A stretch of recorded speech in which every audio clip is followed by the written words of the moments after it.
नमस्कार, अटल न्यूज़ में आपका स्वागत है और मैं आपसे मुखातिब हूँ समीर अब्बास। उठो तो ऐसे उठो, फ़क्र हो बुलंदी को, झुको तो ऐसे झुको, बंदगी भी नाश करे।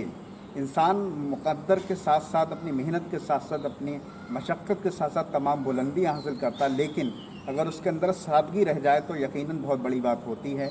एक ऐसी ही शख्सियत से मैं आपको मिलाने जा रहा हूँ जो किसी भी तारुफ और किसी भी इंट्रोडक्शन के मोहताज नहीं हैं। पिछले तकरीबन 15 से 20 साल का जो वक्त गुजरा है छात्र राजनीति में, उसमें गौरव सक्सेना का नाम बड़े ही अदब व एहतराम से लिया जाता है। वो एक ऐसे नेता हैं समाजवादी पार्टी के जो लगातार, जिन्होंने अपना पहला वोट भी समाजवादी पार्टी को दिया और पूरी तरह से तन मन धन से उसी की तरफ उनका रुझान रहा। लगातार वो 2 बार पार्षद हैं, इस वक्त भी मौजूदा टाइम में पार्षद हैं और सियासत की तमाम बुलंदी और ऊंचाई छूते हुए तमाम पदों पर रहने के बाद भी बेहद सादा इंसान हैं और समाज सेवा के क्षेत्र में तमाम काम कर रहे हैं। जनता से जुड़े हुए मुद्दों पर भी पूरा ध्यान देते हैं। कोरोना काल में लोगों से जब बहुत ज़्यादा कई बार अस्पतालों में पैसे लिए गए तो उसमें भी जो उनकी खिदमतें थीं वो यकीनन बड़ी बात थी और आज भी उनके पास उसी तरह से फ़ोन आते रहते हैं। वो जो भी खिदमत कर सकते हैं, जो भी गुंजाइश करवा सकते हैं, वो अपने स्तर से करवाते हैं। वो एक ऐसे नेता हैं जो समाजवादी पार्टी के जो छात्र राजनीति से निकलकर लगातार खिदमत कर रहे हैं और पूरी नेता हैं। आप उनकी वेशभूषा से भी समझ सकते हैं, आप उनकी चाल ढाल से भी समझ सकते हैं, आप उनकी तमाम बातों से समझ सकते हैं। हम उनके विचार जानने की कोशिश करेंगे। एक और अहम बात है कि वो इस वक्त कैंट विधानसभा से एक मजबूत दावेदार के तौर पर भी लगातार अपनी नुमाइंदगी पेश कर रहे हैं। मैंने तमाम उनका इंट्रोडक्शन देने की कोशिश की है। हम इस वक्त समाजवादी पार्टी के कार्यालय में भी मौजूद हैं। मैं और भी चाहता हूं अगर कुछ आप रोशनी इसके अलावा और डालना चाहें, क्योंकि जो 15-20 साल का आपका पूरा वक्त गुजरा है, मेरी उम्र भी उसके लिए कम है, मेरे लफ्ज़ भी कम हैं, बहुत लंबा संघर्ष होता है। और कुछ रोशनी डालना चाहें तो डाल सकते। देखिए, आपके चैनल के माध्यम से सबसे पहले तो आपका हार्दिक स्वागत है, धन्यवाद है कि आपने मेरी बात को अपने व्यूअर्स के बीच में रखने का मौका मुझे दिया। ये बात सही है कि 15 से 20 साल का आप जो बता रहे हो, मैं जब याद करता हूँ कि मैं जब इंटर में था और मैं पढ़ाई कर रहा था और मेरा कॉन्सेप्ट क्लियर था कि मैं इंटर के बाद अगर बरेली कॉलेज में और स्नातक के में प्रवेश करूंगा तो मैं निश्चित रूप से छात्र राजनीति से जुड़ूंगा और वो भी समाजवादी पार्टी की स्टूडेंट विंग से। और मैं बरेली कॉलेज में एडमिशन लेने के बाद समाजवादी छात्र सभा से मैं जुड़ा, उसका सदस्य बना और लगातार उससे जुड़कर मैंने काम किया और समाजवादी छात्र सभा का आगे चलकर मैं जिलाध्यक्ष भी हुआ।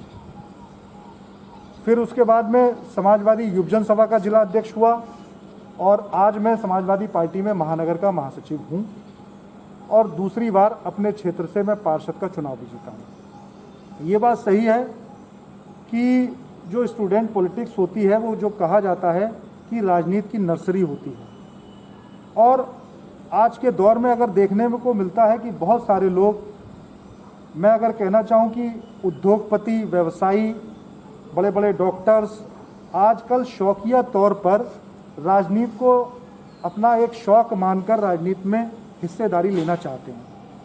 लेकिन उनके लिए मैं एक बात कहना चाहूँगा कि सबसे पहले केवल चुनाव लड़ना ही आपका उद्देश्य नहीं होना चाहिए। राजनीति की समझ, जैसे मैंने आपको बताया कि मैं छात्र राजनीति से निकला और तमाम लोग, बड़े बड़े लोग, आपको उदाहरण भी मिलेंगे देश के अंदर कि छात्र राजनीति से निकलने के बाद राजनीति में बड़ा मुकाम हासिल किया उन लोगों ने।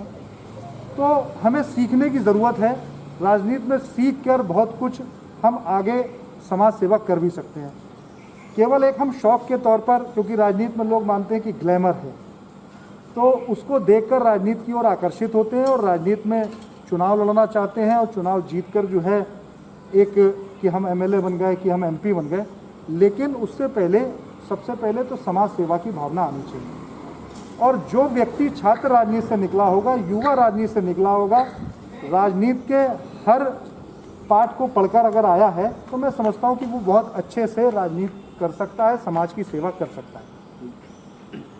मैं थोड़ा सा सिलसिले को आगे बढ़ाना चाहता हूँ क्योंकि आप छात्र राजनीति से निकले हैं। हम देखते हैं अमूमन तौर पर कि छात्र राजनीति से जो नौजवान निकले वो बहुत बड़े सियासी पदों पर नहीं पहुँच पाए।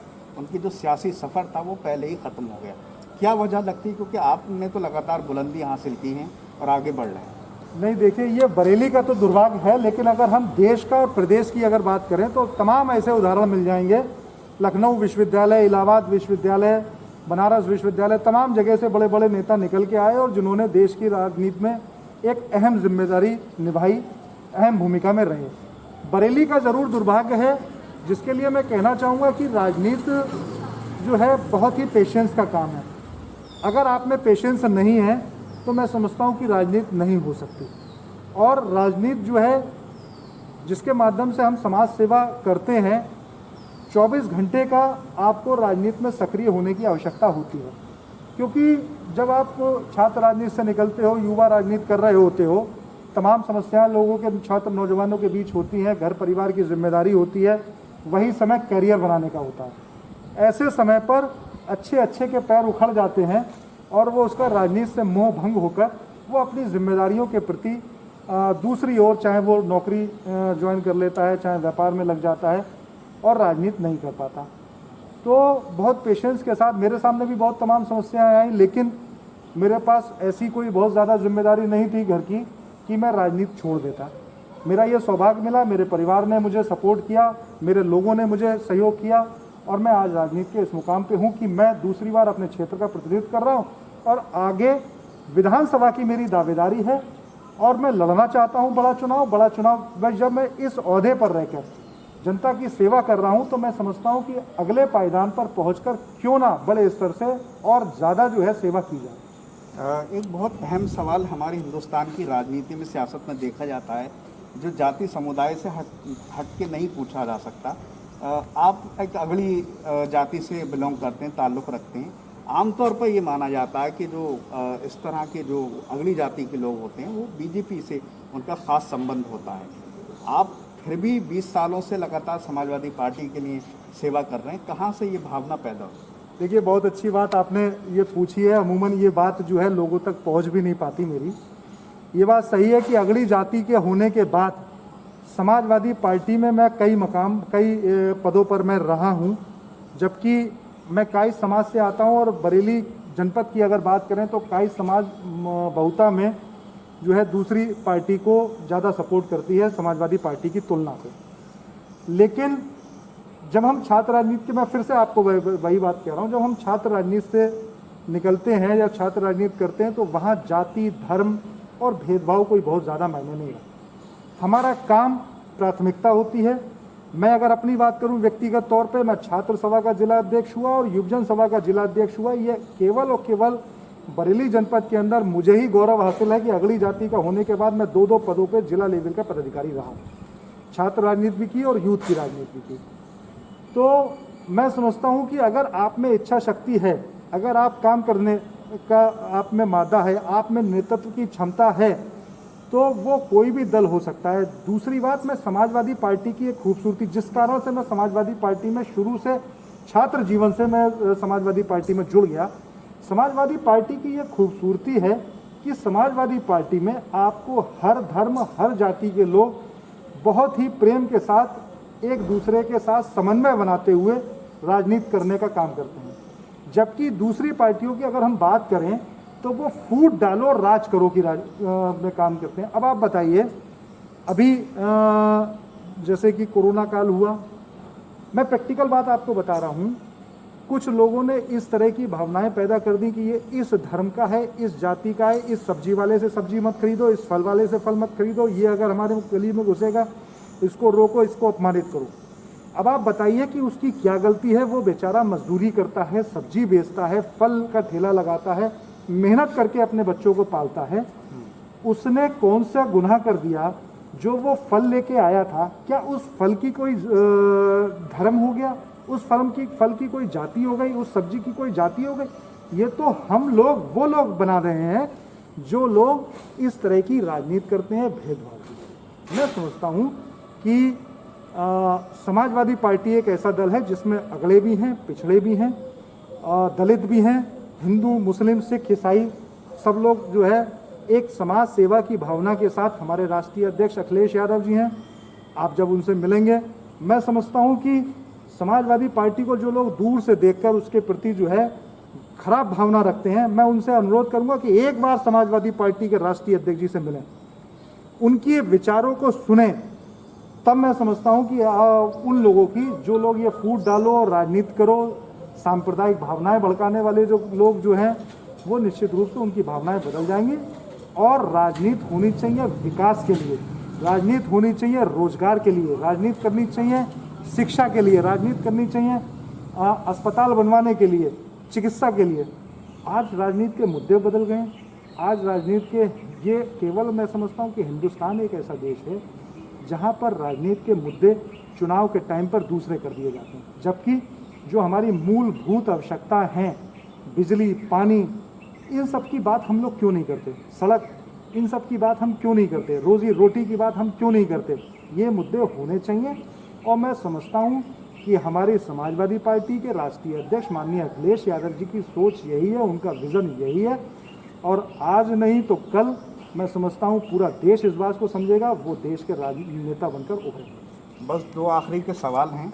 एक सवाल यह है कि अटल बिहारी वाजपेयी जी को हम देखते थे, पत्रकारिता से वो सियासत के तमाम बुलंदी उन्होंने हासिल की और हर जो है पार्टी उनका सम्मान करती है। इसी तरह से पत्रकारिता से वो सियासत में आए। इसी तरह से अखिलेश यादव जी को अगर हम देखते तो वो इंजीनियर के तौर पर उन्होंने शुरुआत करी, पढ़ाई की और उसके बाद सियासत की तमाम बुलंदी हासिल की।